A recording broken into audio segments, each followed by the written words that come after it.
Welcome to the Seahawkers podcast with your hosts, Adam Emmert. There is nothing that says, I love you guys, than a picture of Marshawn Lynch flying through the air grabbing his junk. And Brandan Schultz. If I went up to Bobby Wagner and told him to his face that he wasn't making it All-Pro this year, he would probably wish ill will on me. Go Hawks!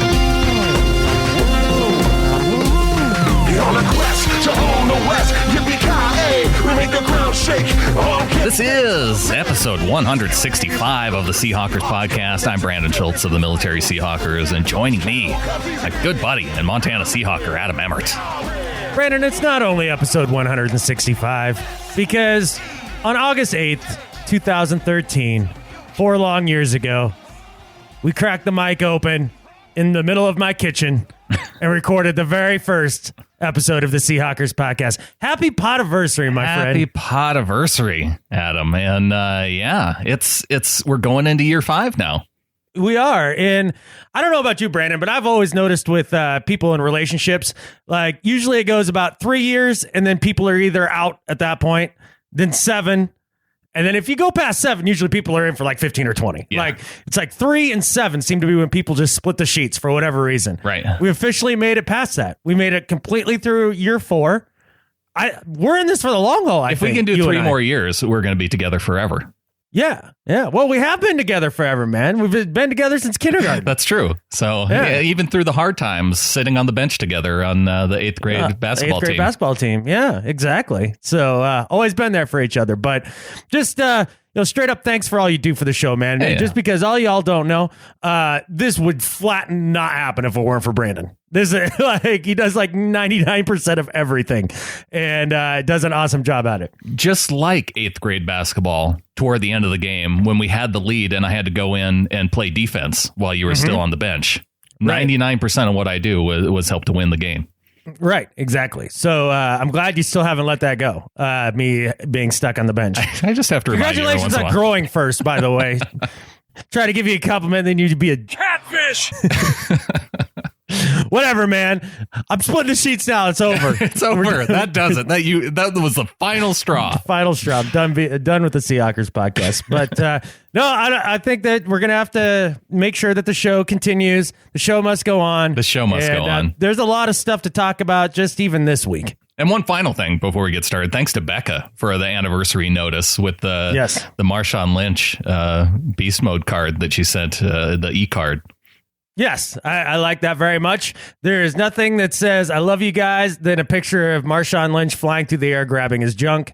And I don't say that facetiously. Like, I mean that in all seriousness. So thank you to Becca. It's true. It's the best thing ever. So yes. On to Seahawks news. And as Adam mentioned, we got a lot to talk about. Frank Clark and Germain Ifedi in the news this past week.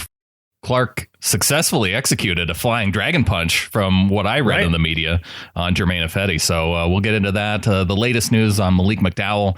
The Seahawks had a practice here recently that people are talking about. We'll get into that. 2017 expectations. That's really what this show's about. We need to talk about what we expect of our Seahawks this season. And to help with that, Clinton Bonner put out an article here on SeahawkersPodcast.com recently that I think we need to address. Yeah, an interesting chord to strike right out of the gate by Clinton. And we have a guest coming on today, Adam, that I'm really excited about. Clint Gresham coming on the show today to talk about his new book, Becoming. And of course, Clint, our Super Bowl champion long snapper for the Seahawks.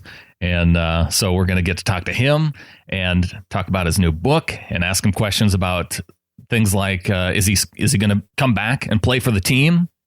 Yeah, all sorts of things that we can ask him. I actually have some long snapping questions. Ready to go for Clint. Okay. Because it's clearly our favorite position on the team. And I find it fascinating. So, well, it is fascinating because, yes, this will be the second long snapper coming on the show, and we have to get all of them. All long snappers in the Pete Carroll, John Schneider era that have snapped in a preseason or regular season game. We need to have all of them on the show at some point. So if anybody has Nolan Freeze's contact information or knows how to get a hold of him, like, let him know. He's up next. We need him. You're on deck, and Tyler Ott in the hole. Yeah, absolutely. And then the biggest news from this past week, Kenny Easley, the fourth member of the Seattle Seahawks, inducted into the Hall of Fame. We got a couple clips from his speech, and he had a shout out to the 12s that we need to make sure everybody hears. Okay. All right. Very good. Because I did not watch it. So it'd be good to hear that. I don't watch any of the Hall of Fame stuff. I've never watched a No, that's not true. I've watched maybe one Hall of Fame speech. Adam, this is the exact reason why I sat through the entire thing, was so I could clip out the important parts and play them for the people that don't watch it. Oh, well, thank you. I appreciate that. You're welcome. I was too lazy. Well, let's get into the news, and let's talk a little bit about training camp this past week, because yes, the Seahawks had their first scrimmage where the ones go against the twos this last on Monday, and from all accounts, Russell Wilson on fire. You can go ahead and use the fire emoji on that, by the way. Right. Yeah. A little sensitive to fire right now. But yeah, I think he sounds like he is playing well in training camp. Cool. I didn't know if you knew, Brandon, but he's lighter now. So that's probably why he's on fire. You know who's also lighter? Jimmy Graham. Right. 100% better than he was last year. Right. He's pretty good last year. He was pretty good. I'll take 100% better of Jimmy Graham from last year. Yeah, no kidding, huh? So, yeah, I mean, those reports, this guy's lighter, this guy's heavier. We've talked about it a couple times now. I mean, what a joke show. But, yeah, they said that they gave Russell a few more reps, and he was, looked a little sharper. That's cool. I mean, it also sounds like he's throwing a pick or two, so there's that. And it's also easy to be on fire, quote unquote, and have big plays if plays that would count as sacks don't count as sacks in a mock game. Right. Yeah. Minor detail. I try and take everything from training camp with a grain of salt, but we have the first game coming up against the San Diego Chargers this weekend. So we're actually going to get, I mean, we might not see a whole lot of Russell Wilson if he's even out there for a series, but he'll be out there for a series. Yeah. And we'll get to see if we truly need to worry about our backup quarterback situation, because that does not, well, how much do you have to worry about a backup quarterback situation anyway? Like the Dolphins. I mean, if your quarterback goes down, you're just done for the year.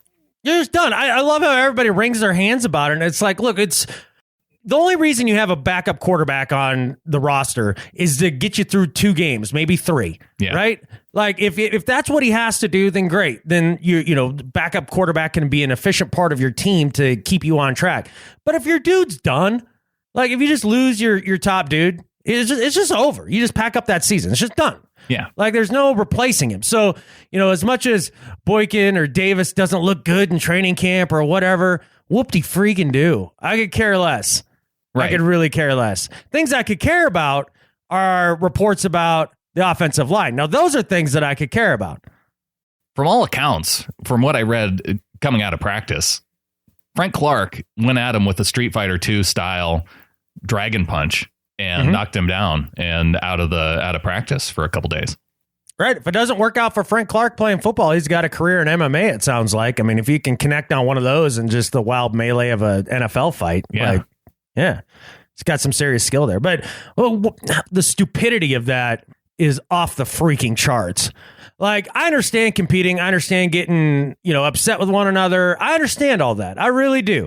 I mean, more than most people, I think. A lot of people get a little sensitive about all that stuff. But look, man, there are very few things in this world that are important enough to start throwing punches over. And I'm sure that throwing Will Parachek out of bounds wasn't a reason to come over and start mixing things up, Affetti. And since Affetti started to go over there and mix things up, I'm positive that wasn't the reason. That wasn't a good enough reason for Frank Clark to go, all Street Fighter and smash him in the face. This is stupid. It's stupid all around. Let's get that in the clear, because one, it was interesting hearing Richard Sherman kind of give some of the blame to Affetti for being on the field without his helmet on. But I think the defensive players don't like Affetti, and a part of me wonders if Affetti didn't deserve it to some extent. But you can't. I think he probably did. Yeah, you need to make sure you're squaring a guy up so he knows the punch is coming, for one thing. I'm a little bit shocked that Affetti didn't just move out of the way so Russell Wilson could get punched instead. I feel like that's a step up. But since everybody on the team hates Russell? No, because blocking. Oh, so you think it's a step up that he got in the way of the punch? Yeah. I don't even know if Russell Wilson was there, but that's an interesting theory. And either that or Frank Clark was taking this depth chart battle into his own hands. Maybe he likes Ethan Posick better at right tackle. Yeah, maybe it's easier to beat a rookie. I don't know. I mean, it's tough to say. Anyways, I mean, obviously, guys get hot, and this is what happens. Frank Clark been held out of practice, basically, as Ifedi recovers here. It sounds like, it might have been a concussion, or maybe like just some good bruising on the face or whatever. But whatever, it's fine. I mean, everybody will get over it. I promise you that. The two biggest hotheads on the team fighting in practice does not. We don't need to make any big leaps to what this means for the team in particular. So right. But both guys, it sounds like they're going to be back, and I think Frank Clark got the message that this is not okay, and Jermaine Ifedi clearly got the message from Frank Clark that whatever he's doing, not okay, not okay. Another thing that I'm hearing coming out of training camp on the defensive side of the ball is Shaq Griffin. Now with Jeremy Lane, I guess he has a hamstring or a groin pull or something. So Shaq Griffin out there running with the ones opposite Richard Sherman and Pete Carroll. Just listen to the tone of his voice here. He is liking what he sees out of Griffin. I'm pretty excited about him. He's doing really well. He has only taken positive steps. He's learning well. He's serious. He's got a mentality. I think that it's going to allow him to deal with the issues, the challenges of playing, and when Richard's on that side and there's a guy over there, you're getting the ball a lot, and that's going to come. He's going to get a lot of work. We're trying to work him in practice like that, so he'd have a sense for that. Jeremy Lane being out has given him an opportunity to go with the ones, which has been great for him to get in the huddle with those guys. He's really fast. He's got really good hands. He's got natural movement. He's very strong.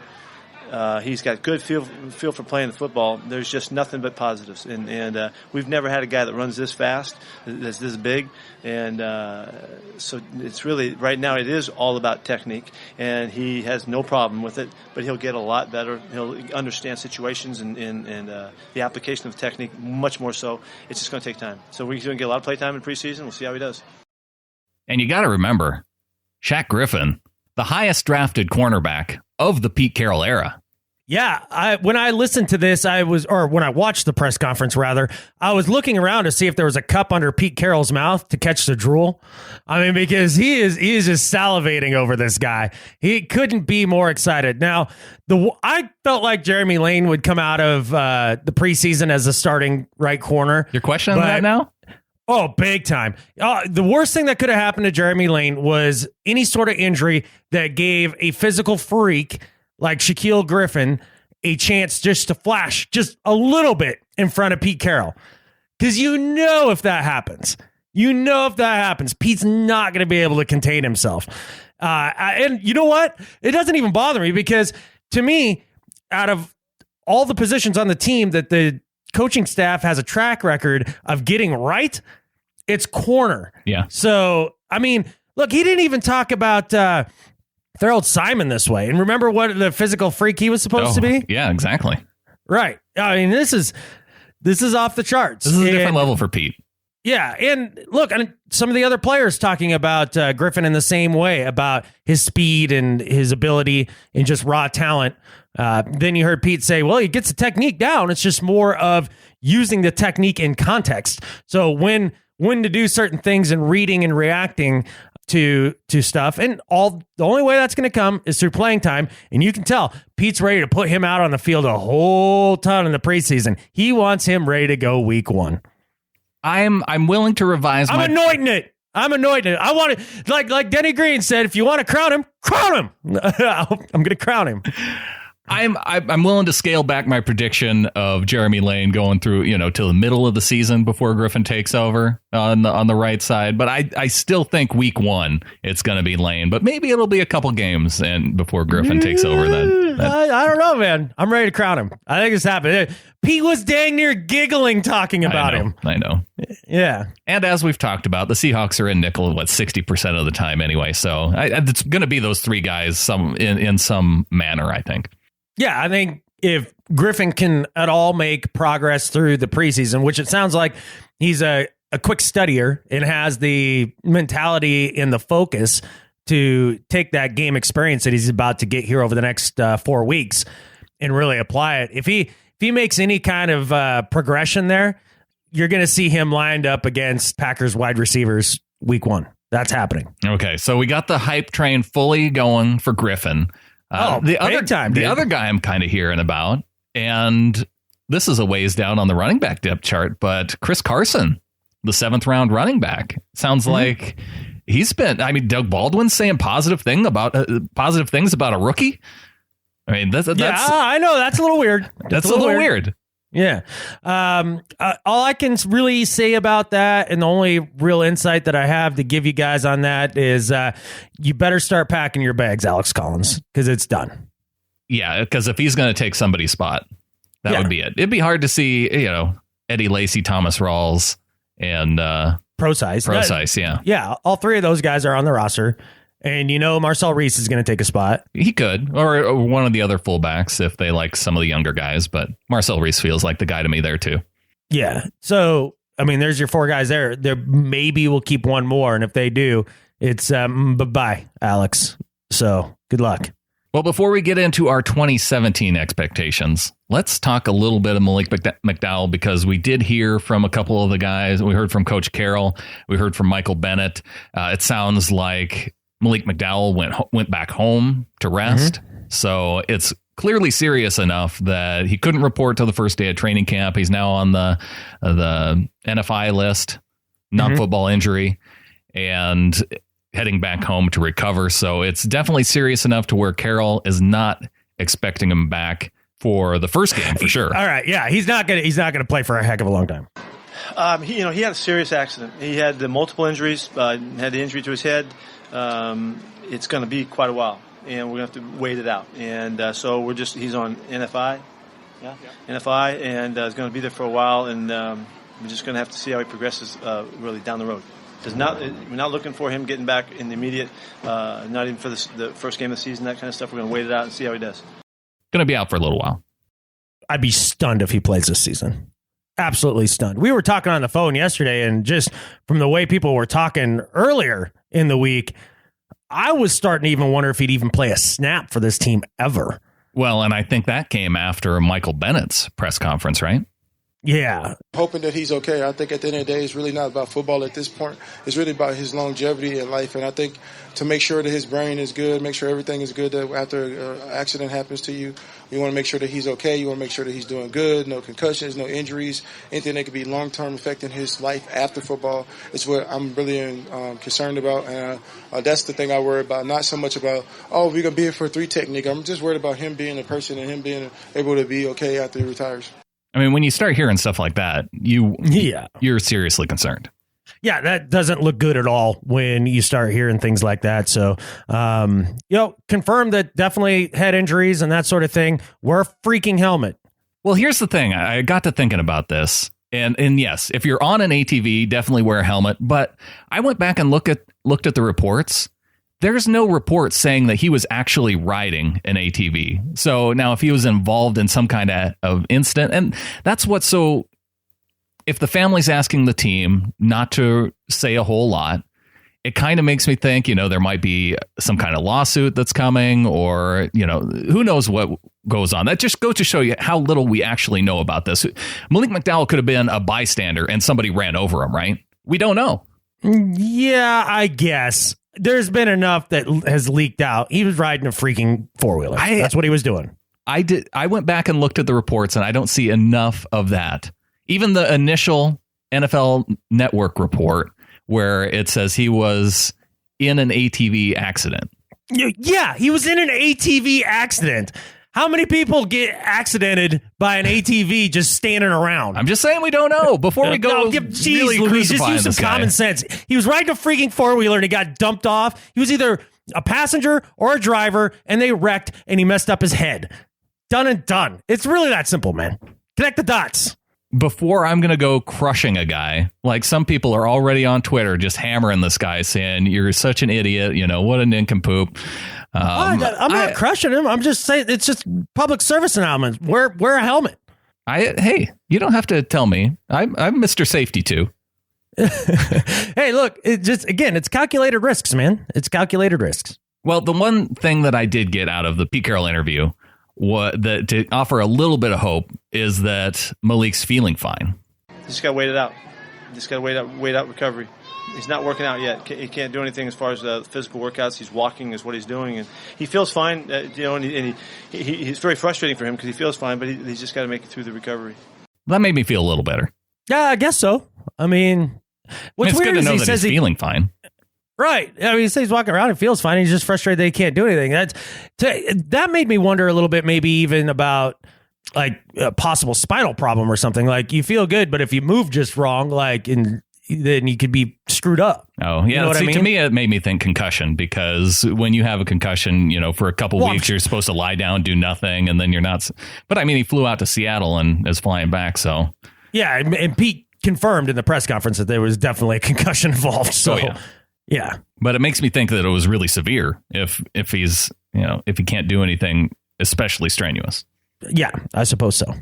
Let's move on. Let's talk about something positive. Or sounds good what to me, I hope to be positive because 2017 expectations. And when I hear this from Michael Bennett, I mean, I just want to carry over his expectations to what we should expect as fans. At this stage of my career, it's really about the Lombardi because obviously I can have 2 sacks and we win a Super Bowl, I'll be just as happy. I'll be more happy. I can have 20 sacks and not win a Super Bowl and be home and be like, I got these 20 sacks, but I'm looking at my brother hold that trophy this year. I'm looking at the confetti fall from my brother. I'm looking at the 283 diamonds on his ring, and all I'm doing is becoming envious, and I'm just be like, that's what I want again. I want to feel that confetti fall on my team. I want to be up there with Russell Wilson, give him a hug. I love when Paul Allen comes on the field. I want to have that sense of bringing something back to Seattle that belongs here, and I believe that Lombardi belongs in Seattle. So that's the only thing that matters to me. Michael Bennett on ESPN talking about what matters to him and also I think what matters to all of us. Well, absolutely. And one of the things that you take away from that is the idea that I think over the last 2-3 years, as all of these guys were coming up on their second and third contracts, in the idea that they were playing for that money and trying to get extended and things like that, I think it took away a little bit from the selflessness that it takes to win a Super Bowl. So to hear one of the bigger stars talk about the idea, I could give a crap what my numbers are. I just want a freaking ring. Hell yeah, man. And I feel like all these guys are feeling that way this year. And I think that's refreshing. You don't hear a lot of teams talk. I guess you do hear a lot of teams give it some lip service, but you're hearing this from everybody pretty consistently. And so one of my expectations is that this team will be one of the closer knit groups that we have seen since the Pete Carroll era has started. That's one of my expectations for this season. Do you think some of what happened this offseason kind of brings them together in that way? Or huge. Yeah, I think that's gigantic. These guys, they love being doubted. Like that's that bunker mentality that gives them, being attacked from the outside by all these media sources. I mean, even Russell Wilson feels it. I listened to his interview with Mike Robb on NFL Network, and he asked him about all the outside stuff and all that. And, he gave Russell Wilson speak, but you can tell, like, he's mentally there too, with the idea of, everybody's attacking us from the outside. So all I can concentrate on is what we're doing here and one another, and going out there and putting my life on the line to bring us a Super Bowl championship. And I think it's going to make this team incredibly tight-knit this year. And that's one of the things when you listen to Super Bowl retrospectives, right? When people talk about certain teams that won the championship, there's a lot of different ways to win a championship, and there's a lot of different things. But one of the more common threads that you hear about is how tight a team is. No, I think that's really important. And it leads right into my next expectation for the team, and that's for Russell Wilson. This is going to be a big season for Russell Wilson. He's on pace. And Matt Hasselbeck at training camp this week, that was cool to see. He's on pace to pass Matt Hasselbeck in career passing yards in 3 seasons. And at 3 seasons, in 3 seasons, he's on that pace. And 8 years into his career, he's still going to be 2 years younger than Aaron Rodgers is right now. Rodgers is 33 right now. So he's in 3 years. In 3 years, he's probably going to pass Matt Hasselbeck. Oh, in 3 years, he'll pass Matt Hasselbeck. Okay. And he's still going to be 2 years younger than Aaron Rodgers is right now. Okay, I got you. All right. Yeah, well, that's fairly encouraging, is it not? So you see Nintendo numbers in Russell Wilson's future this year? He's the only Seahawks quarterback to throw for more than 4,000 yards right now. And I see him getting another 4,000 yards. I honestly disagree with you on this one. And I think if he throws for less than 4,000 yards and we still win 11, 12 games throughout the season, get your ring size chart out, because we're getting another Lombardi. We don't want to throw the ball around like we had to last year. It was literally the only thing we could do in stretches. And it was the only way that we could successfully move the football. You see the recommitment to the ground game this year, and I don't know that he's going to have enough opportunities throwing the ball if we're playing the style of football that we want to play to get to that 4,000 yard mark again. I'm hoping he does not crack 4,000 yards. I don't know how else we're going to get our 20-point blowouts that I'm expecting for this season, consistently. Wait a second. Have you watched Seahawks football during the Pete Carroll era? Yeah, we've had a couple short stretches of blowouts, but overall, what happens? Yeah, it's a close game in the fourth quarter, and they pull away at the end. They pull away at the end, and then they grind out the rest of the clock, right, with the run game.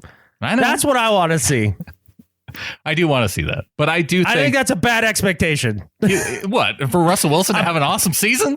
That he's gonna, just statistically awesome. He can have an awesome season. I would like to see him just throw a crap ton of touchdowns more so than yards. I give a crap about yards, man. My expectation is not for yards. It's a big season for Russell Wilson. That is my expectation. How do you define that? Well, how do you define that? MVP type year.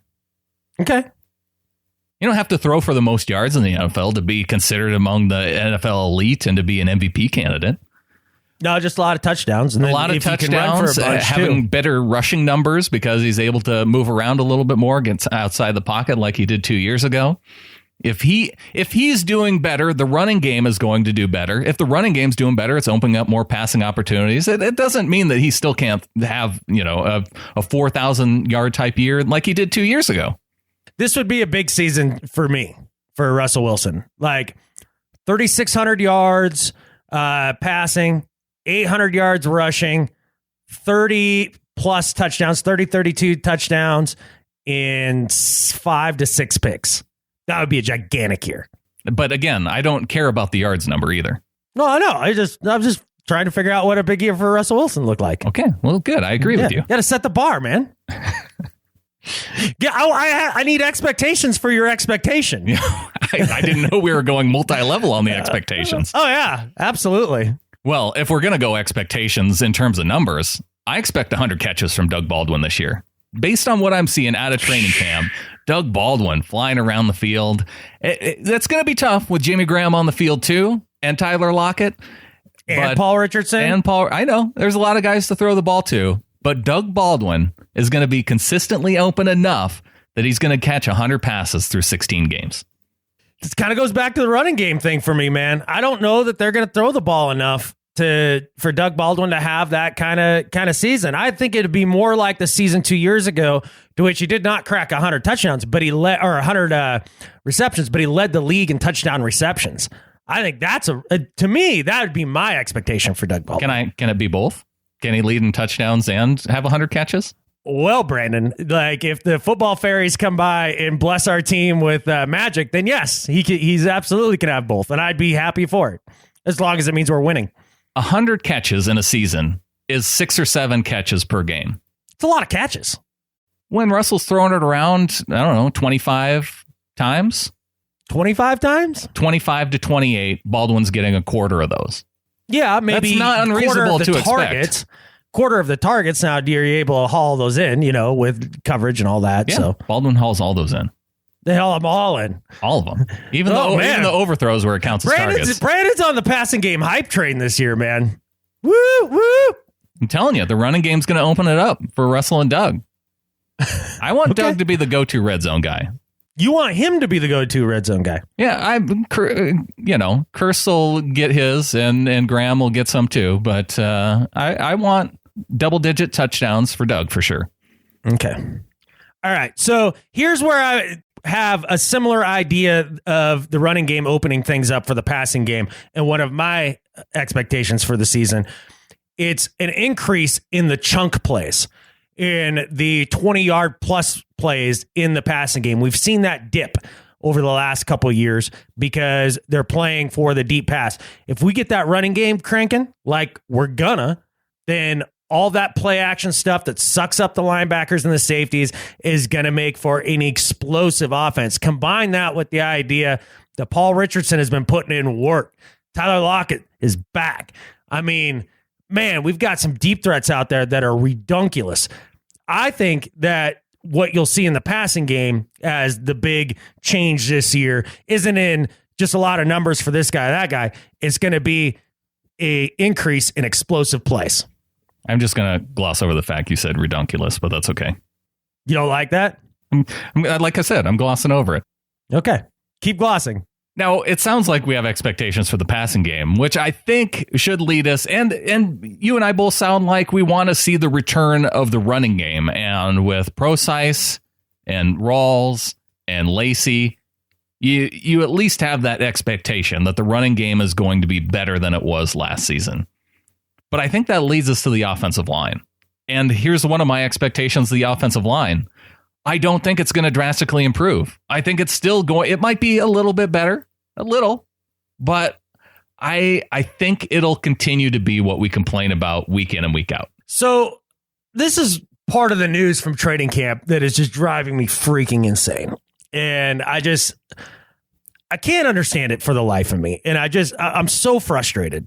And basically what it comes down to is you hear reports of, well, just pick an offensive line combination du jour for any given day because they've got everybody doing everything. Nobody set at any freaking position except for Justin Britt for the 19th year in a row. We're just doing this stupid Tom Cable. Everybody's got to be crap at every position rather than one guy getting good at one position. Can't possibly focus on one freaking position, maybe one they've played in the past on top of all that. And you just keep mixing it up. They're not settled anywhere on the offensive line. And what frustrates me the most about it, Brandon, is what's the definition of crazy? It's doing the same thing over and over and over again and expecting a different result. And they're doing the same freaking thing for the 5th year in a row with a stupid offensive line. Just have some cohesion. Pick some dudes early. Put them in their spot and let them master their craft. It drives me crazy. And then you hear in this mock game that they just had that a lot of these big plays that Russell Wilson had, those would have been big plays because lo and behold, guess who's giving up sacks? George freaking Fant. That they still are just hell-bent that he's going to take that left tackle job. I agree with you. I don't think it's going to be much improved. I'm starting to get discouraged when I start hearing this. I thought they had learned. Have you watched this team? Yes. Over the last 4 years? Yeah, and I heard all offseason about how they were going to do things differently and how they learned from their mistakes.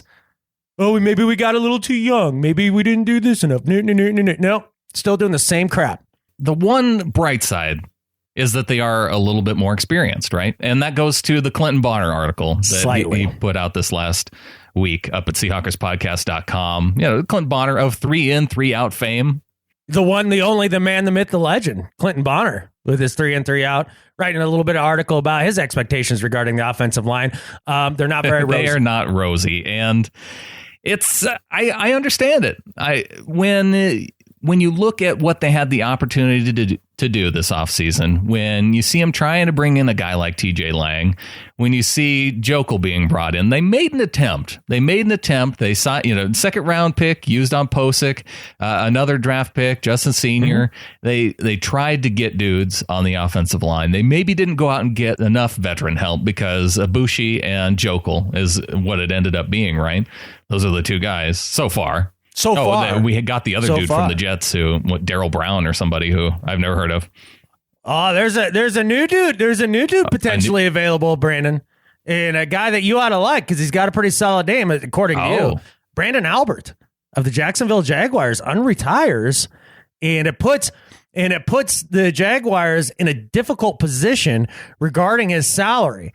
So basically, they can either trade him. It's a lot like with the Marshawn Lynch to Oakland situation. Basically, their only options really are to cut him or to trade him at the end of the day. And if that's the case, hey, Mr. Albert, want to come to Seattle? We'll take you on. Come on up here. That'll be just fine by me. What the Jaguars did on Tuesday is they went ahead and put him on the reserve retired list. So even though he retired and then said that he wanted to come back, the Jags said, no, we got you down as retired. You're good. Well, yeah, until he files the paperwork to officially unretire, because there's a lot of money on the table. Well, it's still like $9 million. That's a lot of money. Yeah, it's a lot of money. So anyways, just another dude that's come available that I'm sure we won't look at or kick the tires on, but that's fine. Yeah, they did try to address the offensive line, like you said, with Ibushi and Jokel. The frustrating thing that I heard from Pete Carroll's press conference after the mock game that Jokel sat out of, by the way, was that they've been playing him both at left tackle and left guard. Pick a spot, man. And he's like, oh, we're really excited about the idea that we'll feel comfortable starting at either position. Then make him a starter at one of them. Like, just choose. Just make a freaking decision. You don't like indecisiveness. I've learned this about you. God, I hate it. Oh, it drives me nuts. Just make a decision and live with it. Try to make the best one you can, but God, sitting on the fence for freaking ever just drives me bonkers. Well, one of the fascinations I have with preseason, and this goes to my final expectation for 2017, we're going to fall in love with the dude who's going to get cut. It's going to happen. One of these 90 guys out there, whether it's J.D. McKissick, whether it's Chris Carson, whether it's, maybe Alex Collins looks great and ends up getting cut. There's going to be dudes where we go, man, I'd love to have that guy on the team. And there's not going to be room for him. That's true. Yeah, it's a loaded roster. This is one of the more difficult years to make this roster. So we're gonna see a dude that we're gonna be super bummed about letting go. But I guess it's the circle of life, when it comes to NFL to a degree. But so you're ready to fall in love and have your heart broken? You're ready already? I'm preparing myself. I have to do it because I know what's going to happen. And I know it's hard when that 53-man roster cutdown day comes in early September. Okay. And it's really going to be hard going from 90 down to 53 all at once, because that's one of the rule changes this year. There's no 90 down to 75 and then 75 down to 53. No, all 90 dudes are going to be there playing that fourth preseason game. And then just a few days after that, we're going to hear the word of who's gone. And then they may let go of more guys so they can bring in a couple other dudes that castaways from other teams. Yeah, it's very true. I mean, they're always scouring to see who is released and all of that. So one of my expectations is we just got off the offensive line, because it's tied directly to the offensive line, is I expect Thomas Rawls to have a healthy season and to lead the league in yards per attempt. I think he's going to have a gigantic year running the football. And this is why I'm excited about the running game. It's because Thomas Rawls, maybe Eddie Lacy, and definitely CJ Procise all have the ability to still make monster plays behind a very porous offensive line. So even if it is the annual dumpster fire that it always seems to be, these guys can still get it done and make this offense really go, if healthy. And I think Thomas Rawls has had his share of fluky injuries. It's time for that injury luck to change. And I would say that he was going to lead the league in rushing, but I think that Eddie Lacy is going to get a significant amount of carries, even though it'll be secondary to Thomas Rawls. It'll be enough that it'll keep him from winning the rushing title. That's why I say yards per attempt. I think he's going to be the most explosive back in the league. And I think what will help him stay healthy is the idea that Eddie Lacy will be there to take a bit of that load. And he'll fall short of our bet and I'll win and that'll be fine. So that's one of my expectations, or two of my expectations rather, the running game to really get cranked up this year because of Thomas Rawls and what he's going to bring this year, and that you're going to lose the bet. Those are my expectations. It's going to have to be a big year from the running game, because if you're expecting more than 1,000 yards for Rawls, I'm expecting more than 600 yards rushing and receiving for Lacy. Procise. I didn't put a yardage out there for Thomas Rawls. I said he's going to lead the league in yards per attempt. But you did say 800 yards for Russell Wilson. So we're already, I think we're over 2,000 for rushing yards with just those three dudes.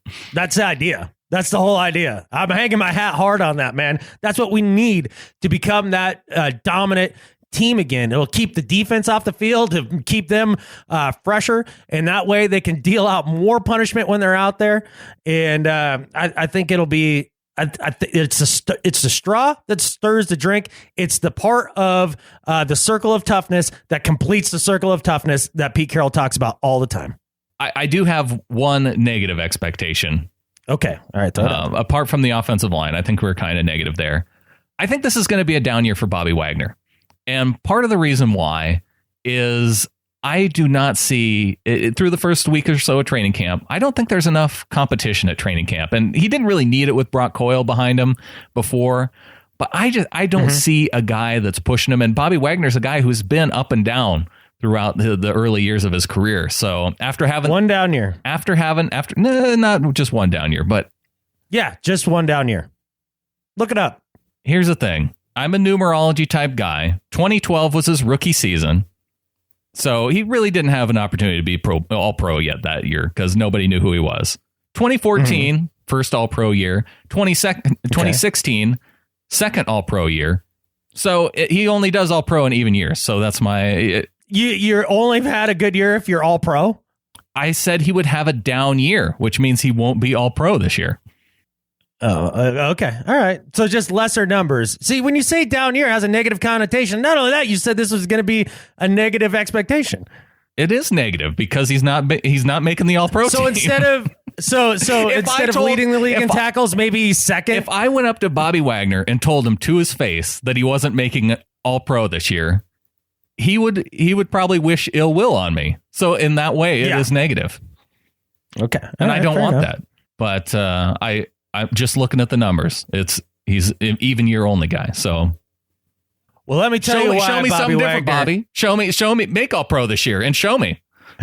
Well, here's why Bobby Wagner will absolutely make all pro this year, because with the reemergence of the running game and the way that'll keep the defense off the field and balance out time of possession, this defense will once again, this is my expectation, rise to the top and lead the league in scoring defense once again. And when you are the leading tackler on the team with the defense that leads the league in scoring defense, you have an excellent chance of making all pro.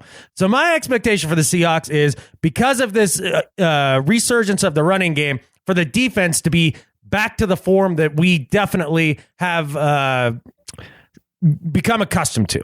I like it. All right, Adam, well, let's move on and talk about Clint Gresham. And before we do that, let's talk a little Pristine Auction, Adam, because Pristine Auction, they are back.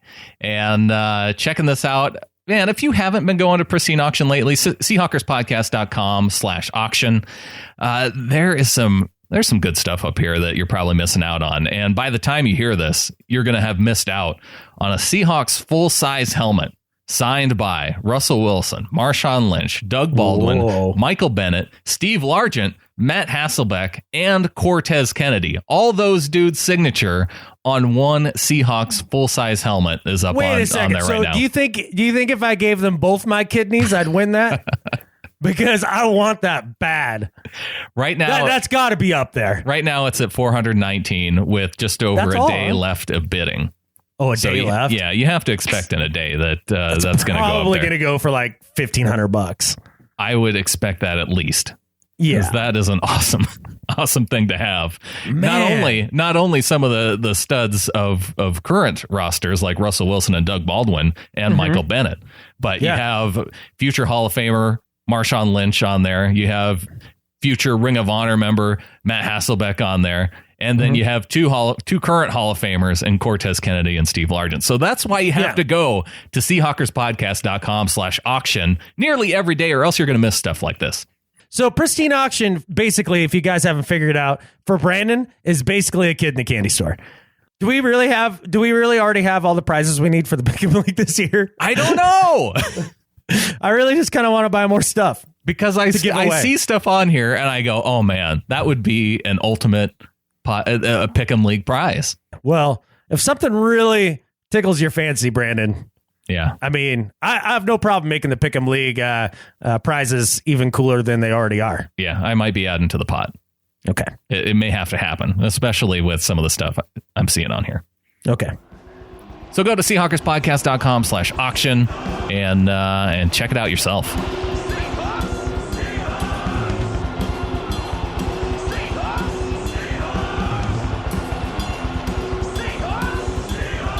This week on the show, we welcome on Clint Gresham. He is a husband, a friend, a Jesus guy, and a mentor to young adults who are going to change the world someday. And if that sounds familiar to you, you may have already read part of his bio in his new book titled Becoming. And of course, Clint was the long snapper for the Seahawks for 6 years and a Super Bowl 48 champion. Clint, welcome to the show. Man, it's good to be with you guys.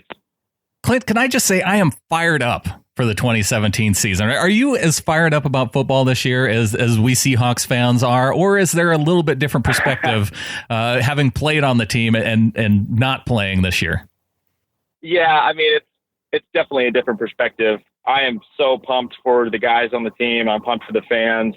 I still got a bunch of friends on the team, and so I'm excited about what's going to be going on there. I mean, now that I'm living in Texas, I mean, I'm not watching a whole bunch of football now. But I'm pumped for everybody else, man. I think that it's going to be an awesome season. The Seahawks certainly have a ton of weapons, and I'm excited for Tyler Ott. I'm sure he's going to do a great job at snapper for him. And, look forward to kind of watching it as it goes. Well, let's start it off talking about your book. What made you decide to write a book? Oh, man, yeah. I've kind of always had it in my heart to want to write, and writing always kind of became therapeutic for me in a lot of ways. And as I was kind of in a transition and trying to discover what to do next, I found myself traveling and speaking a bunch and thought that it would be a cool opportunity to kind of get my thoughts on paper. And it was a really fun process. I loved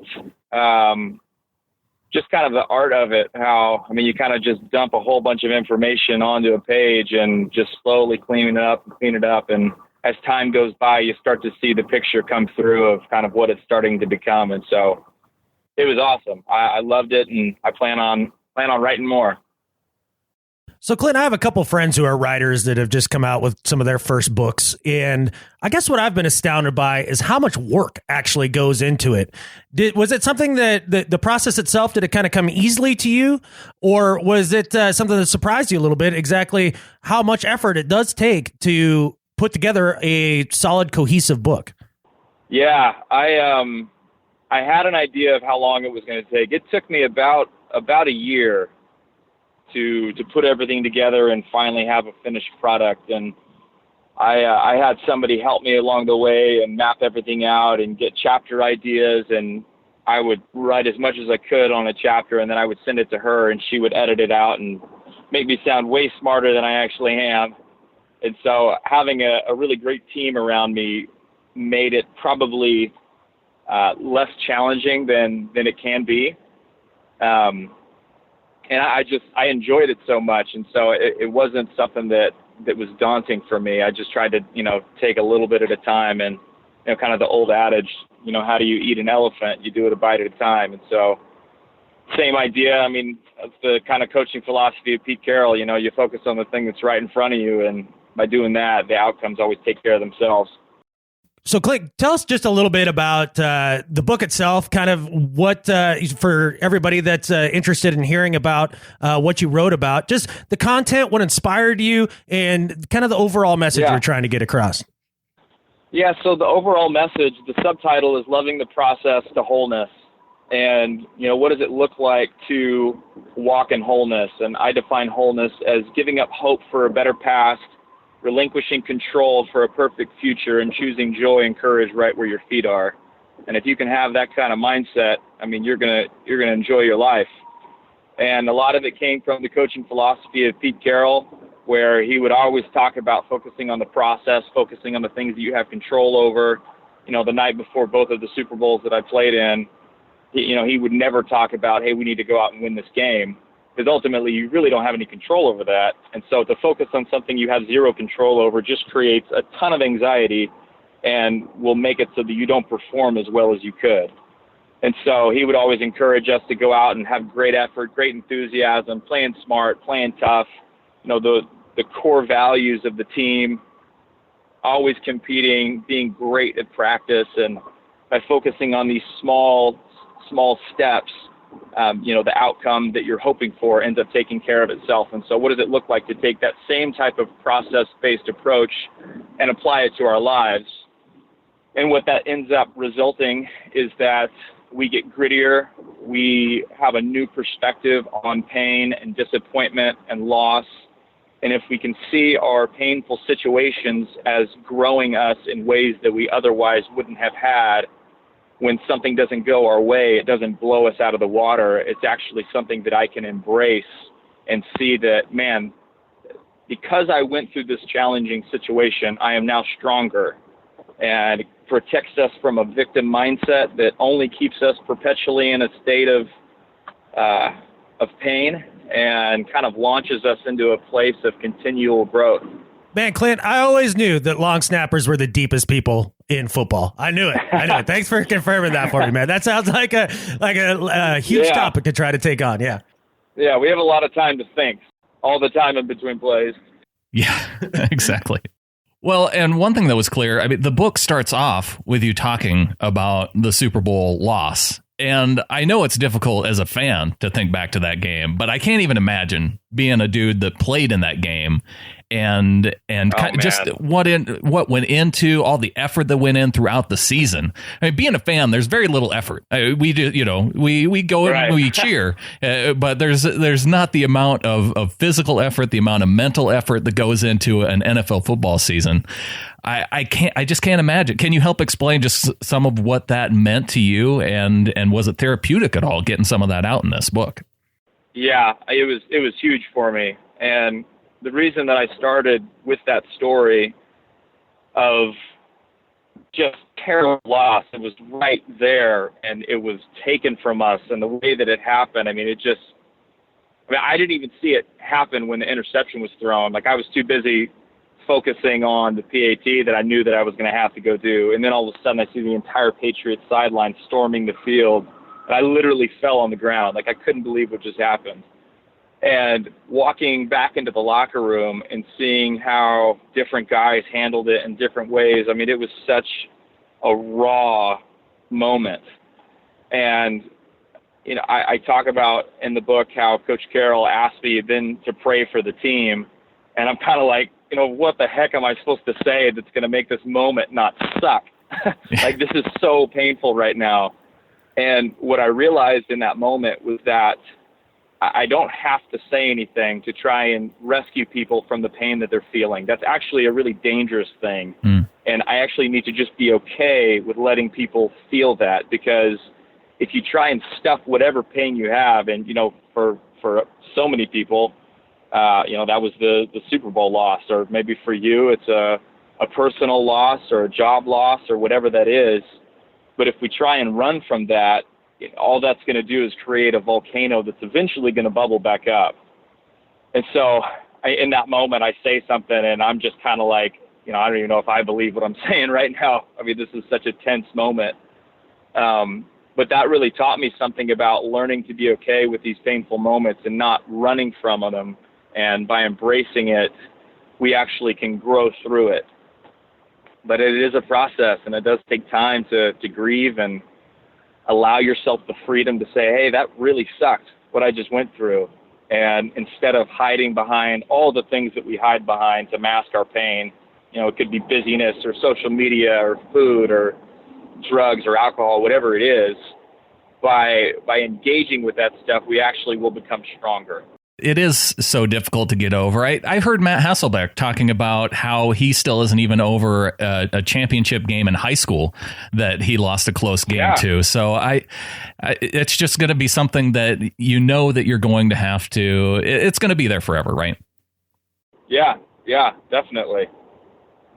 I mean, I fight this battle of people want to see my Super Bowl ring, and I have this internal battle all the time where I want to say, but I almost had two. And, if we focus on the things that we don't have, I mean, it is going to rob us for the rest of our lives of the things that we do have. And I think that gratitude is the most important thing against guarding ourselves from depression and all that stuff that tries to rob our joy. And so I got to watch myself, when that stuff comes up. So when you see this offseason, some of the news stories that are out there about how members of the team maybe still aren't over that particular loss and there's still some animosity in the locker room. When you see stuff like that, what do you think? I mean, I can speak for myself. Like, I still hurt from it. And, I was the long snapper. I can't imagine what it would be like for maybe a higher profile guy who really was a little bit more, I don't want to say like physically invested in it, but their preparation was different from my preparation. And I mean, that wouldn't surprise me at all. But when you see a guy like, there's guys that seem to deal with it better. Like I think of Russell Wilson, and it almost immediately it seemed like he was, externally, it doesn't seem like anything really phases that dude. Is that the way he is, or is that just like an exterior persona that we fancy? And does it feel annoying when he's like that? Right. Because it would annoy me a little bit. I'm not going to lie. I think that he is excellent at compartmentalizing things and not letting anything that happened in the past or anything that could happen in the future knock him off his focus in the present moment. I would say he is one of the best in the world at it. And I think that to be that kind of guy in any sphere, there does have to be a certain level of disassociation that has to happen to be able to put that behind you so quickly and then start back up again. And I haven't mastered that, so I'm still learning how to do it. But he's a pro at it, and that's why he's so good, and will continue to be good, and will continue to be one of the best quarterbacks in the world because he is a master at staying in the present moment. Is that annoying that he's mastered that? And that he's just that dang positive. Like that's the part that would get me. Yeah. Yeah.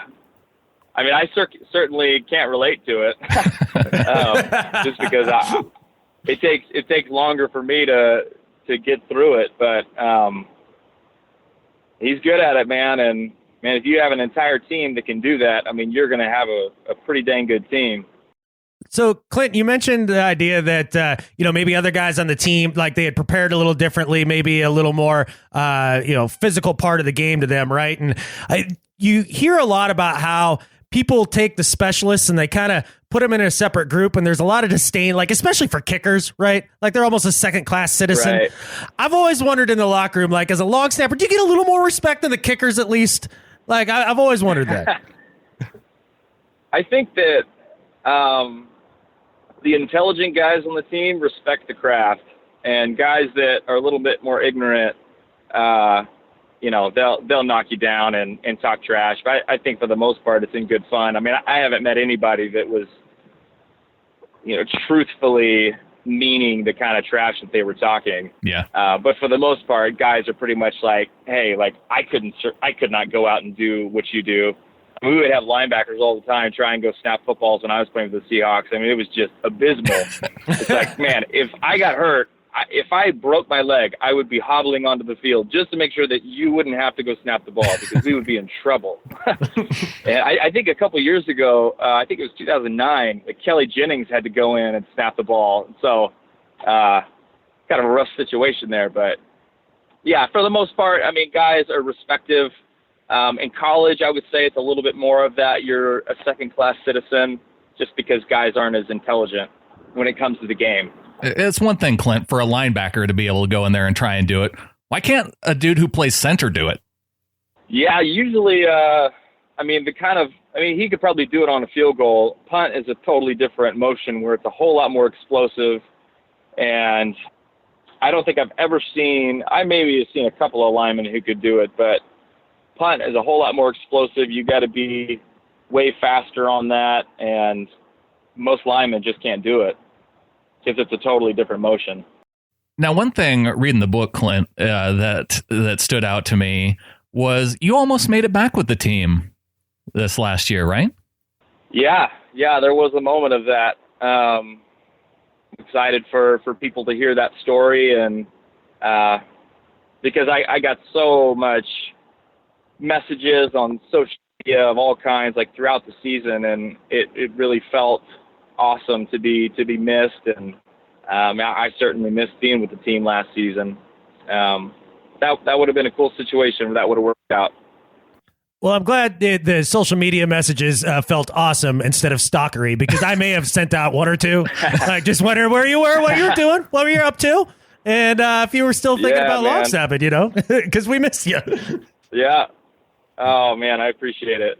So are you keeping fit in the long snapping game? Like if you are needed again, have any NFL teams been calling to get you on their team?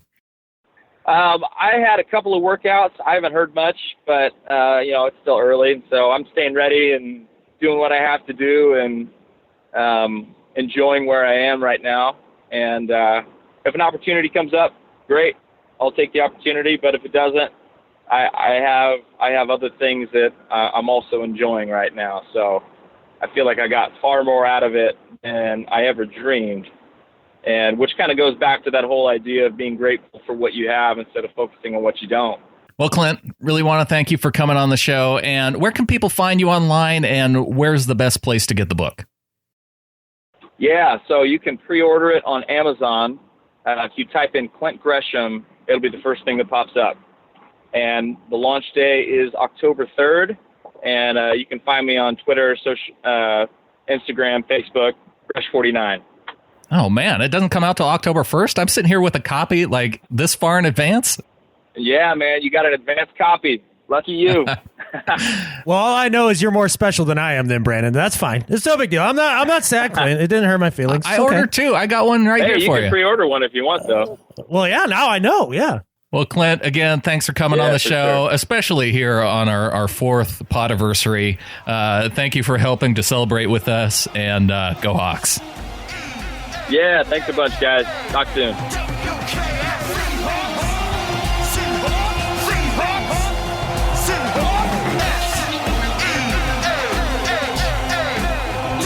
All right, Adam, well, let's move on and talk about Kenny Easley, inducted into the Hall of Fame this last week. And, man, talk about a cool dude. And I enjoyed his Hall of Fame speech. I know there was a lot of call outs to family. I mean, that part's really important for Hall of Fame players to be able to get up there and thank their family, thank their former teammates. One cool thing, he gave a shout out to the 12s, which is what I want to get to. But I mean, he gave a shout out to some of the greats, not just of Seahawks greats, but a lot of guys that he considered who should also be in the Hall of Fame, guys that he grew up watching. He said it himself that I look at some of these, this list of guys who aren't in the Hall of Fame, and I feel like, I shouldn't have gotten in before some of these guys. Mm-hmm. He mentioned, he rattled off the list, but it was also cool that he gave a shout out to some Seahawks greats, including Jacob Green and Dave Craig. And he also put Sean Alexander among the group of guys he wanted to see in the Hall. And that's kind of cool. Yeah, that's interesting. I'm not sure that I agree with him on Jacob Sean Green Alexander, would be the one guy that I would say, if you're going to say a former Seahawk that should probably, he all-time leader for Seahawks, still the all-time sack leader in Seahawks history. And I think when he started, it was before they were even counting sacks. So he's exactly the ones that were recorded. He's nearly at 100. And the thing about Jacob Green is he played at a time, he was in his prime when dudes like Lawrence Taylor were on the defensive line, getting all the shine, Reggie White. So it's kind of hard to make multiple Pro Bowls, to make multiple All-Pro teams when dudes like that are in front of you. Yeah, Jacob Green is definitely on my short list of dudes who, former Seahawks anyways, that are not in the Hall of Fame that definitely ought to be. Well, the first thing that stood out to me in Kenny Easley's Hall of Fame speech, we were talking 2017 expectations this episode. Kenny has some expectations for the team this year, too. How about the Seahawks back to the Super Bowl in 2018? I like it. How about it, Kenny? How about it? I think we might have a chance to go to the Super Bowl. It's a little bit toned down, but it's early in the preseason. I like where your head's at. It is. Plus, Clinton said the title of his article is that the Seahawks are not going to the Super Bowl. So that would be Clinton's response to Kenny Easley. I dare Clinton to say that to Kenny Easley's face, by the way. I would even dare him to say it to Kenny Easley's bust of his face, because that is bust, it strong? It's really strong. It's really good. Nice. He looks mean. And Good, because he's the enforcer. I know. Yeah. Yeah, it's a good looking bust. So I mentioned that he had the one shout out for the 12s. He had Kenny Easley is going to be recognized at the game, the Seahawks versus the Colts at the end of September, the second home game this year. And he had a call out for the 12s and what he expected from us as fans in that game.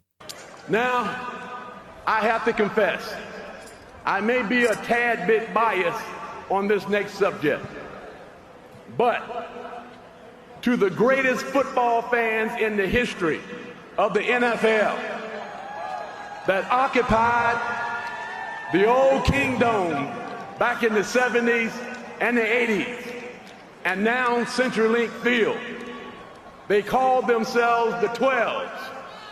I say thank you. You guys made and still make pro football really fun in the Pacific Northwest. Mama Blue, I know you're out there somewhere. You were a part of something back in the 70s and the 80s called the Wave. Well, I'm going to ask you a favor. I'll be in Seattle on October the 1st for the Seahawks-Colts game. And I'd like to see the Wave perform just one more time for all the guys that played in the 70s and the 80s. Can you do that for a brother? Mama Blue getting a shout out, getting some screen time on the NFL Network too.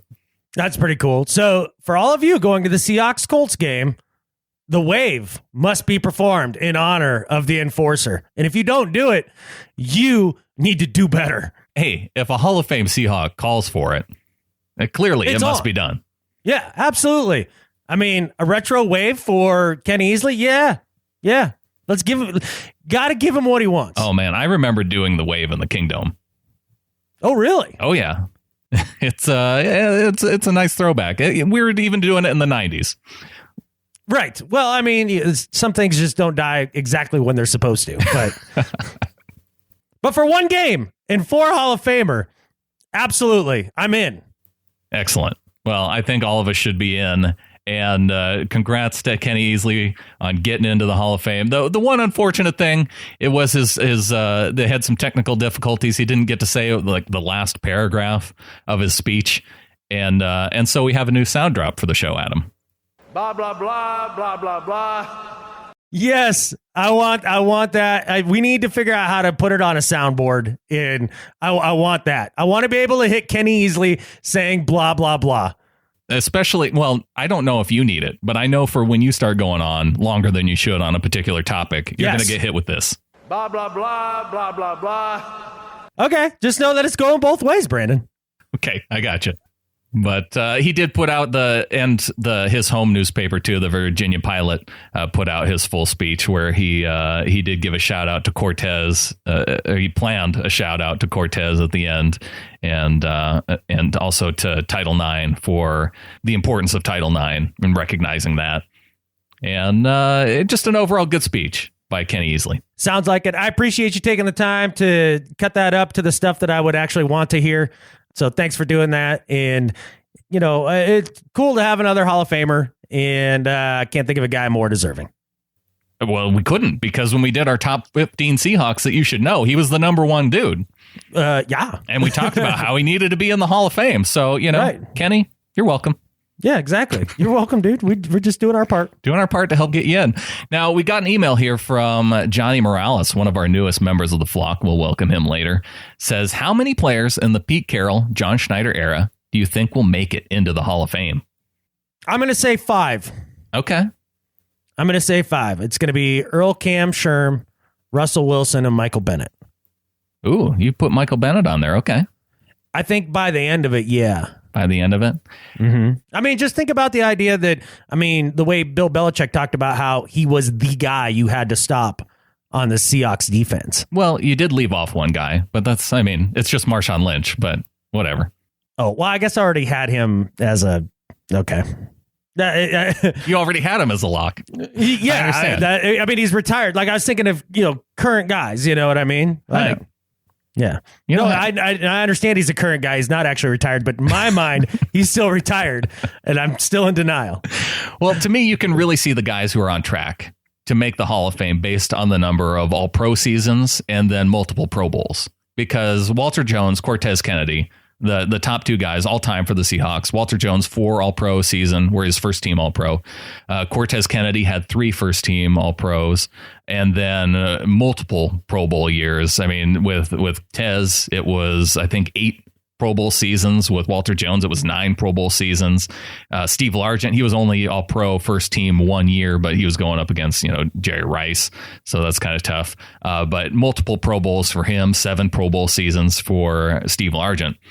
And when I look at the guys, and so just to round out the top 4 Hall of Famers for the Seahawks, Kenny Easley, 3 All-Pro seasons and 5 Pro Bowl years. And that was just playing 7 years in the NFL. So, he is up there as well. And when you look at the current names among those guys, you see Earl Thomas, who's been All-Pro first team for 3 years and then been Pro Bowl for 5 seasons. Richard Sherman, who's first team All-Pro for 3 years, been Pro Bowl for 4 seasons. I mean, those two guys are already, in terms of all-pro seasons, up ahead of Steve Largent. And then just getting to some of the other current guys, Bobby Wagner, been first-team All-Pro twice. We went over that, and been in the Pro Bowl 3 times. So those guys clearly on track. And then Marshawn Lynch, not far behind that. He's been in the Pro Bowl 4 times, first-team All-Pro once. That's already more than Shaun Alexander, who is only in the Pro Bowl 3 times. So, and I guess if we're going to go down the list to look at Michael Bennett, just 2 Pro Bowls, no first team All-Pro. So that. Yeah, I'm not one of the whole idea that you measure a Hall of Famer by Pro Bowls. And I'm just saying it puts them pros. Yeah. Like, I mean, I get like that corroborates some of the things that you've seen on the field, but I mean, it kind of speaks to Jacob Green, like what you were just saying, like what other dudes were around in his era made it tough for him to get in. I mean, look, to me, it's real simple. The Hall of Fame test. Were you a top 5 guy at your position for multiple years during your era? For like 5-6 years? Were you a top 5 guy? And Mike Bennett is well on his way to that, and that's why I would have tossed him up there. Cam Chancellor too. I didn't mention his name, but 4-time Pro Bowler, but tough to make All-Pro when one of the other dudes is Earl Thomas, who's also a safety. And so the other thing, the only reason I left Bobby Wagner off the list is because for some reason he is just a guy that the national media gives no attention to. They just don't care about him.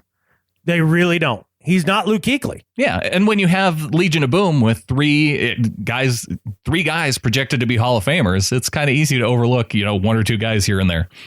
So I can tell you right now that Earl, Cam, and Sherman are all future Hall of Famers. With the fact that there's only 8 safeties in the Hall of Fame right now that Kenny Easley's in at number 306, I think it's going to be a little bit tougher for Cam. But I think Sherman and Thomas are going to be, first or second ballot. So part of the reason that the safeties that are in there, like Atwater and Ronnie Lott, guys of that nature, are in the Hall of Fame wasn't just because of their numbers. It was because of the famous hits. Yeah. They were brutal. And who's more brutal than Cam Chancellor? That's what he is famous for. Yeah. Is for just devastating hits. So that's why I would say right now, like, even if he retired tomorrow, I think he would end up in the Hall of Fame. I do. Yeah. He's a tone setter. Oh, I agree. It's just like Easley was. Yeah, exactly. I'd say their careers are pretty comparable at this point. Yeah, and it took Easley a long time to get in there. Yeah, but he also wasn't a part of something that was nicknamed the Legion of Boom, who got this kind of press and, didn't win a championship. So, I mean, there's some reasons there. Especially back then, you got zero media attention being in South Alaska. It's not like true. Today. Yeah. It's much different today, and thank goodness. I mean, it comes with the negative stuff of having to see the Seth Wickersham articles and all that too. But I'll take it. I'll take negative press over no press. Yeah, exactly. So at least we're in the news. It's important. So thanks to Johnny for giving us that little nugget to chew on for a little bit. And when we come back, We're going to be talking about, we finalized our bet with the Rams podcast. I want to talk about that. We have some new members of the flock, including Flocktimus Maximus for this show. And of course, do better and better at life. Coming up August 23rd at Chop Suey in Seattle, Homestand Sports is presenting Tackle Talks, and it's going to be an event for football fans in Seattle just 2 days before that Kansas City Chiefs game, and they're giving away 2 tickets to Seahawkers podcast listeners. You can go to homestandsports.com/Seahawkers and put in your name and your email there, and you'll be entered to win 2 tickets to Tackle Talks August 23rd at Chop Suey. And if you want to go ahead and get tickets are $25, but if you use the code Seahawkers, you will get $5 off that $25 price. Absolutely, man. Go check it out. I think it's going to be a really cool time. All right, getting into the second half of the show, Seahawkers podcast. Go to Seahawkers.org if you want to find a chapter near you, Seahawkers.org. And lots of chapters popping up. And just, you're going to want to spend some time with some fellow 12s as the season gets underway watching football games. And these are great groups to do it with. Yeah. Great groups to do it with. And especially going into a season like this, be an exciting season. Should be really fun to be around other 12s and fellow-minded people. I think it's going to be a perfect year to join the Seahawkers if you have not done it yet. Yeah, because you want to be around Seahawks fans. Definitely not Rams fans, like the Rams podcast guys. I maybe watch a game with them, not a Rams game, like a Rams Seahawks. That would be like the worst thing ever, I think. Because one, there's a solid chance that the Seahawks could lose. And right. And I just wouldn't want to be around that. And nope. But I do know that I'm in really good position to win a Tyler Lockett jersey this year. I think you are too, man. I think you really scored with the bet with the Rams this year. Yeah, and we finalized it on Twitter this last week. Worked it out with James. He and I are betting that it's Tyler Lockett versus Cooper Kupp. And I thought it was just going to be straight up receiving yards. But it sounded like James wanted to go all-purpose, which to me means rushing, receiving, and also kickoff and punt return yardage. Did you get him to agree to kickoff and punt return yardage? He said total yards, total all-purpose yards. So you didn't clarify that meant that to you as well. It doesn't matter for one. Well, it does, because you got to make sure that the bet. Am I going to crush him or am I going to blow him away while crushing him? I understood. Okay, fair enough. Yeah, I think this is very favorable for you, man. I think so too, because I know he's going to have him in the receiving yards category. Yeah. He was already back out there practicing this last week, way sooner than I thought he would be. I thought he would be one of those dudes. Tyler Lockett would be one of those guys that comes out, kind of at the trail end of training camp and starts practicing a little bit, and then is out there for the first game of the season. But no, he's out there practicing already, and he's already saying, if we played in a regular season game tomorrow, I would be out there playing in that game. And to me, a month ahead of that, that's good news for me, just in terms of the bet, but also for Tyler Lockett, knowing that he has bounced back from that injury and going to be playing this season. Somehow I'm not surprised you ended up taking a bet that has virtually zero risk for yourself. You're one of the most risk-averse people I've ever met. Here's the thing. I was willing to just go straight up with Cooper Kupp getting to going after Tyler Lockett's rookie season, right? Yeah. 600 plus yards. Yeah. Which, if you're a Rams fan, I can see why you might be that excited about your 3rd round draft pick, thinking that he's going to be one of the best rookie seasons by a non-first round pick in many, many years. But it's not going to happen for the Rams. Yeah. Well, apparently those fellas, they wanted to bring in the element of injury, because that's the only way that they won last year. Mm-hmm. So by making it current Tyler Lockett to current Cooper Kupp, they were able to do that, because really at this point, that's honestly about the only way that this goes sideways for you. Yeah, it would have to be. Yeah. I kind of wanted a Doug Baldwin jersey. I offered to go Cooper Kupp yards times 2 to try and to even it out with Doug Baldwin. Ooh. But he didn't want to go with that. Huh? No. Okay. Hey, Tyler Lockett jersey is solid. I wouldn't turn that down. No, anybody. I'll take it. Yeah. So do you already have a spot in your house where you're putting it? I mean, did you get the frame pre-made? I have a frame already, and But that's not the full drill or full bet. Is just the jersey though, right? There's something else attached to this. Yes. James is going to have to run a 3-cone drill in the jersey. Awesome. Videotape it? Yes. Okay. This is going to be great. Similar to what you had to do last year. All right. But the bar's been set for production value. So. We're going another combine route, another combine drill, and going with a 3-cone drill. I love it. This is an awesome bet. I really look forward to tracking this throughout the season. Yeah, no, week to week. And it's probably going to be over by about week 5. But, Yeah, well. It'll be fun either way. Absolutely. I'm already excited. So congratulations, Brandon. All right, Adam, what do you say we welcome some new members of the flock? Yeah, let's do that because this will be rather lengthy. You guys just really stepped up this week. I'm not exactly sure what happened. I think maybe it was our anonymous donor offering to match pledges, but holy smokes. Holy smokes, indeed. And yes, our anonymous donor, and if people missed it, we have an anonymous donor out there who is going to, for every new member of the flock at the $3 level or above, that will be matched at the $3 level. So, if we get 10 more people, and really the goal is to try and get to the level 300 so we can have 4 shows a week, essentially, with all the bonus shows. The big one being a post-game show that we want to get out to you guys. So, yeah, and that would be for everybody. So if we get to 300, everybody gets post-game shows. Yeah, not just members of the flock, right? Mm-hmm. Exactly, everybody. Right. Yeah, see, so you're making things better for your fellow 12s. Exactly. Yeah, pay it forward, people. So a big thanks to starting off with our Flocktimus Maximus this week, Olga Vaughn in with a $100 donation, Adam. Holy smokes. Are you serious? Yeah. Wow. Well, geez Louise, man. Thank you. I know. So huge thanks and welcome to the flock to Olga, and sent off a Ring of Honor invitation as well, because, I mean, if you're in for the Flocktimus Maximus, that's immediate induction in our Ring of Honor Facebook group. Yep. That's a roster exemption that can be made. And welcome to the flock to a couple $3 members. Pat Moore going to be on the going to be a part of our Patron Pick'em League. Mm-hmm. That reminds me, we have our Pick'em League. It's out and up. Go to seahawkerspodcast.com/pick'em and join our Pick'em League.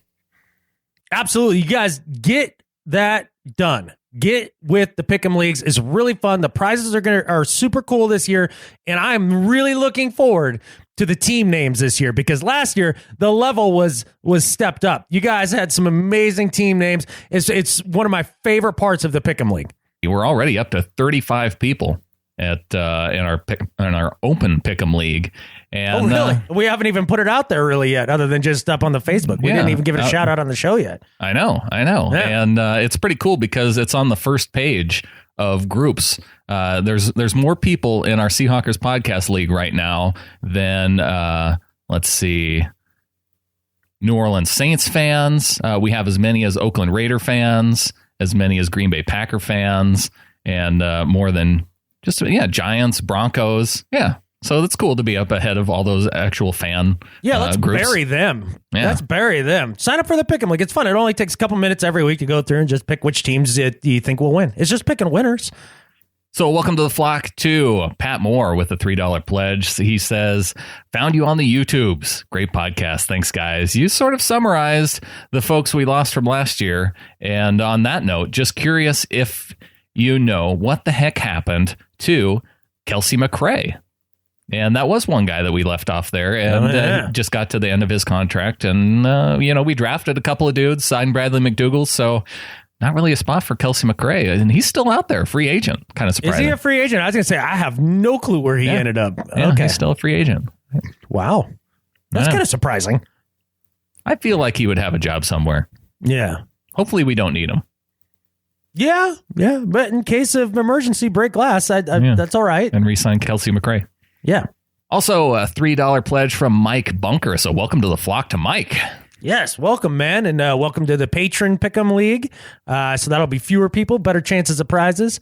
Also get stickers and bonus shows. So And then a welcome to the flock to those getting in for the stickers and bonus shows. And a welcome to the flock to Aaron Lane, Chris Boucher, Daniel Suhu, Vincent J. Tennyson, and a welcome to the flock to Johnny Morales. All of them in for bonus and stickers.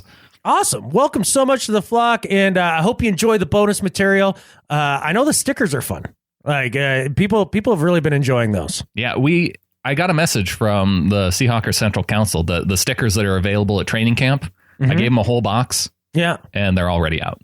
They're gone? Yeah. I'm gonna have to. You gave me a stack, and I haven't been doing much with them, so maybe I'll have to send those out or something. Yeah, I have 3 stacks that I'm going to take out to training camp with me when I go on Wednesday. And I think that should be enough to cover the last couple days.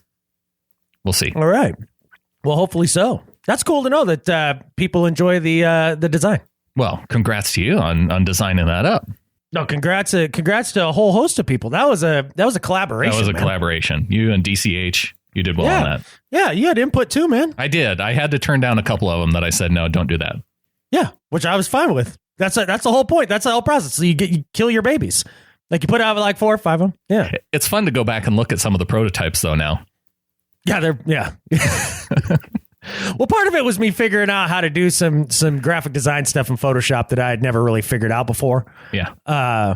Because photography was my trade. Like designing wasn't necessarily it. Johnny Morales says too, he said, just want to say thanks for the awesome podcast, guys. This is my favorite show. I look forward to it every week. So thanks, Johnny. And then we got raises, Adam. We got Mike Johns and Russell Maiden getting into the Pick'em League. Josh McClelland, he picked up an open spot in the active 53 because Garrett from Northern Ontario, he moved up to the 12 level. So opened up a spot on the active 53. So a few raises this week. So thanks to you guys. Yeah. That, out of obviously anybody who's in as a patron is amazing. But when you get a raise, Brandan, I mean, doesn't that make you feel good? Like in the sense that, maybe we're doing something the right way here? It's better than the reverse. Yes, exactly. It's better to win than it is to lose. Exactly. That's exactly how it feels to me. Okay. All right. It feels like a win. Perfect. And I don't think we have any email this week or any podcast reviews, but wow, I think that's the first time ever that's happened. I know. It's well, that's okay. Apparently, we covered everything. We were so extremely thorough. well last week. We had the one question from our new member of the flock, Pat, about Kelsey McRae, and true, and that was it. So, what do you say we get into some do better and better at life? All right, man. Who you got for some do better? My do better this week is for some people in Wisconsin, some Wisconsin workers. I don't know if you saw this. About 40 workers at 3 Square Market, which is a place that it makes cafeteria kiosks that are aimed at replacing vending machines. The small. What the heck is a cafeteria kiosk? I guess it's like a vending machine where you get food, but like spit out like mashed potatoes and gravy and stuff, like instead of like chips. I guess. Okay, all right. I don't know that much about them. That's not the point of this, because the people at this office, they were super excited to have microchips implanted into their body, Adam. What? Yes. And when I saw this, I don't know how excited I could ever be about it. Now, apparently these microchips aren't to track their movements. Sure. Uh-huh. Right. That was my first thought too. Yep. Oh, I believe it when they tell me that it's not used for that. No. And apparently what they've told them is that it's so they can not have to carry a key card to get into the doors around the office, and also to pay for things at in the vending machines in the office. That's all this chip does, apparently. And there were people lined up at this place to get these chips implanted into themselves. Holy crap. That is insane. Isn't that crazy? That is absolutely insane. Literally the phrase "over my dead body" would apply to this before anybody implants a microchip on or in my body. You know I'm not a religious guy, right, Brandan? I know. But I definitely believe in the mark of the beast crap. Nope, ain't happening. No way. And the good thing was it was voluntary. which it has to be. Yeah, it is now. But now, to me, the religious stuff doesn't have anything to do with that, Adam. Maybe it's because I once worked at the Pentagon and I watched a lot of the show 24. But I don't want to ever give a reason for terrorists to chop off one of my fingers so they can access my workspace or pay for coffee or whatever the future of these chips is. So, and I'm not much of a slippery slope argument guy either. But to me, no, you're not. This is precedent setting. This is a slope greased up with Crisco. Yeah. And for all the workers that were so excited to get yourself chipped, do better. Oh, man. I don't even know if I can tell my dad about this. He'll lose his mind. He'll probably pick up a rifle and start marching. I don't know if you know about this, but there's a lot of people that heard about it on the internet and have already lost their minds. Oh, probably. Yeah. People lose their minds on the internet, huh? Apparently. I mean, usually it's just nice, calm discourse where there's an exchange of ideas that's very healthy rational stuff. And rational. Yeah. Strengthens families and friendships. Yeah, that's what that sort of thing. That's what the internet's for.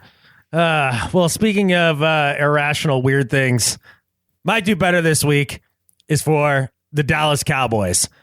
They always need to do better. I don't know how many people actually heard or saw this story. I noticed it a couple of weeks back, and I meant to bring it up earlier, but they have really mistreated one of their special team stars. And the guy that they've really screwed over here is Lucky Whitehead. And this poor guy has been having the absolute worst offseason in history. He may think about changing his name and going with something different because he's been anything but lucky this offseason. First off, earlier this offseason, he had a little pit bull, really cute one named Blitz. Blitz got stolen and held for ransom by some underground rapper like in Texas. He eventually got him back. But that was just the start of his super bad, really awful offseason. Then he gets cut by the Dallas Cowboys. And you'd say, well, why did they cut him? Well, they cut him because there was an arrest and a warrant put out for a Lucky Whitehead for shoplifting and then a failure to appear in court. There's only one problem with that, Brandon. Yeah. Wasn't Lucky Whitehead. Right. He wasn't even there. He wasn't in the vicinity of where this alleged shoplift happened. Wasn't even in the state. The guy who was arrested, the guy who was arrested gave him Lucky Whitehead's identification information. Now, the thing, how did he have, for one... Hi, my name's Lucky Whitehead. Yeah, but I guess he had like his social security number, and he kind of looked like Lucky Whitehead, which is weird. Yeah, well, I mean, when you're a famous dude like that, I'm sure this happens all the time. Identity theft happens all the time, right? So the really brilliant Dallas Cowboys front office, headed by Jerry Jones, they cut him and then after the fact realized that all of it was BS. He had nothing to do with any of this. And you think, well, they probably signed him back on the team, right? Nope. Nope. Definitely not. Jason Garrett gets up and makes a clownish press conference where he's asked over and over again about the situation with Lucky Whitehead, and his response each and every time was, we're doing what's in the best interest of the Dallas Cowboys. You guys are ass catfish. What a bunch of jerks trying to ruin Lucky Whitehead's career just because some other jerk tried to use his name. Man, Dallas Cowboys, do better. Yeah, that's a weird story all around. Poor Lucky Whitehead, man. This has been an awful offseason. I know. I kind of feel bad for him. Having your dog stolen and then your identity stolen. Not a good. And then lose your job. And then getting cut. And your team being like, yeah, that's okay. We even though it was a mistake, we still don't want you.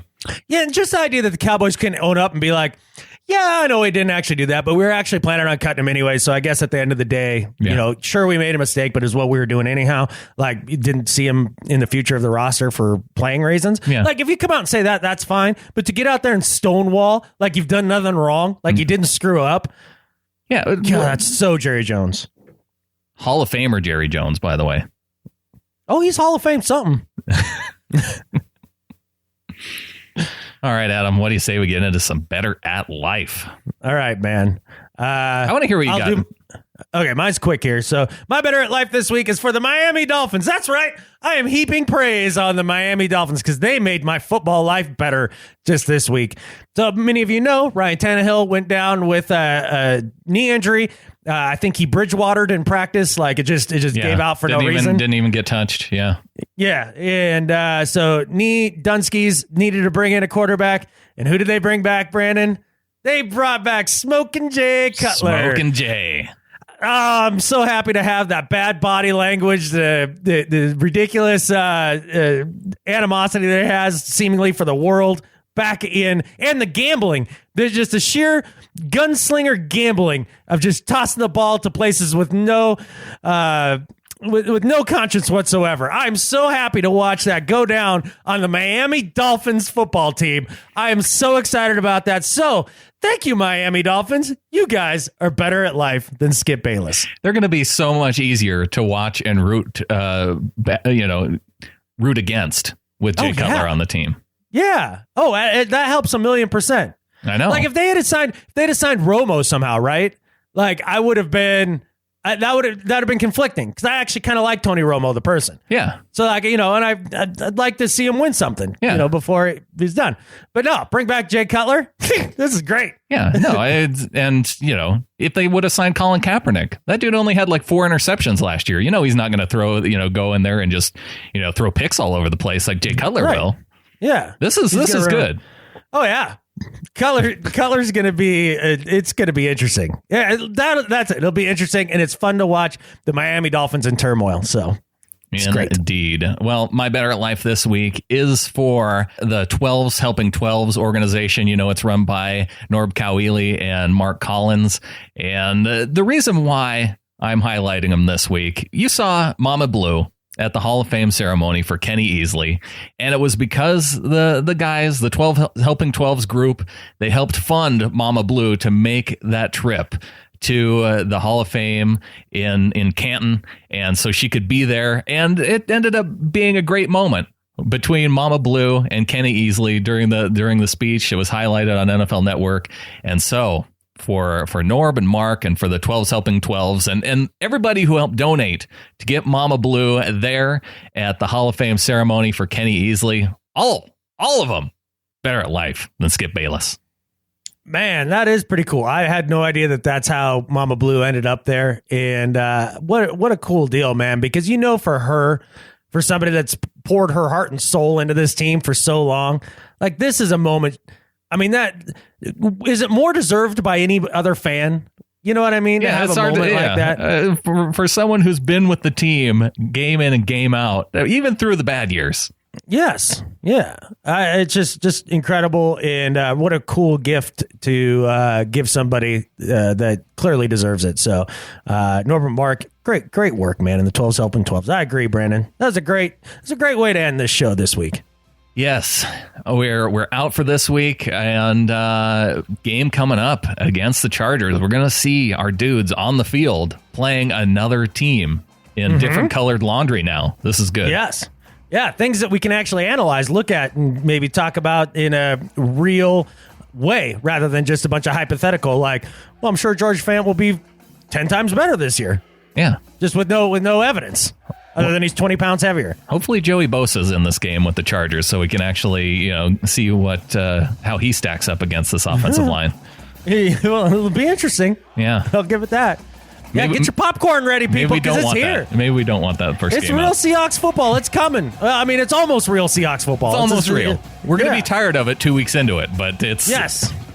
But I'm excited right now. I'm excited right now, and it'll just help that excitement build for week 1 of the NFL season. So thanks to all the new members of the flock this week. Thanks to Clint Gresham for coming on the show and talking about his book. And Adam, with that, there's only one thing left to say. Go Hawks.